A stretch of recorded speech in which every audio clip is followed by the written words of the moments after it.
வணக்கம் நேயர்களே. நேயர்கள் அனைவரும் நீடூழி வாழ்க நிம்மதியுடன்.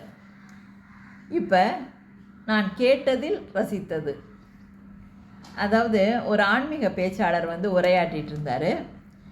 அப்போ அவர் ஸ்ரீ நரசிம்மர் அவதாரம் பற்றி உரை நிகழ்த்திட்டு இருந்தார். அப்போ ஒருத்தர் கேட்டார் அவர்கிட்ட, இரண்யனை அழிக்க நரசிம்ம அவதாரம், அப்புறம் ராவணனை அழிக்க ஸ்ரீராமர் அவதாரம் எடுத்தார், இரண்யாட்சனை அழிக்க வராக அவதாரம், இந்த மாதிரிலாம் இருந்தது அந்த காலத்தில். ஆனால் இப்போ நாட்டில் எவ்வளவோ ராவணர்கள், இரண்யர்கள் இப்படியெல்லாம் தோன்றி அதர்மம் தலைவிரித்து ஆடிக்கிட்டு இருக்க நேரத்தில் ஏன் இறைவன் அவதாரமே எடுக்கலை? ஏன்னா இந்த கயவர்களெல்லாம் அழிக்கிறதுக்கு இறைவன் ஒரு ஆர்வம் காட்டலையா? ஏன் அப்போ அவதாரங்கள்லாம் நிகழலை இந்த கலிகாலத்தில் அப்படின்னு ஒருத்தர் கேட்டார்.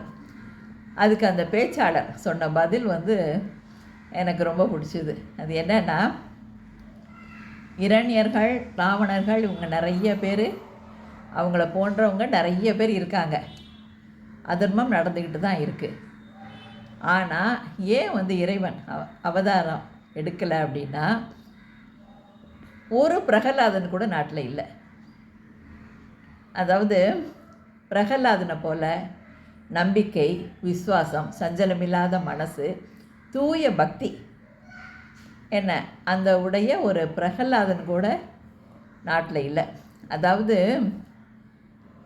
இரண்யனை மட்டும் அழிக்கிறது அவரோட நோக்கமாக இருந்திருந்ததுன்னா, அவர் இருந்த இடத்துலருந்தே என்ன ஒரு நிமிஷத்தில் இரண்யனை அழிச்சிருக்க முடியும்.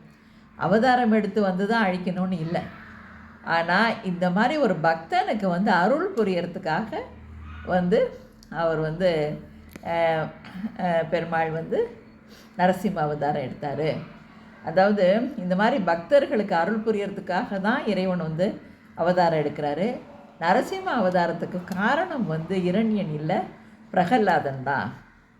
அது மாதிரி பிரகலாதன் மாதிரி ஒரு பக்தர் இருந்தால் நிச்சயம் இறைவன் அவதாரம் எடுப்பார் அப்படின்னு சொல்லி அவர் முடித்தார். இதை நான் ரொம்ப ரசித்தேன். அதை உங்கள்கிட்ட நான் ஷேர் பண்ணிக்கலான்ட்டு சொல்கிறேன். All the best. வாழ்த்துக்கள்.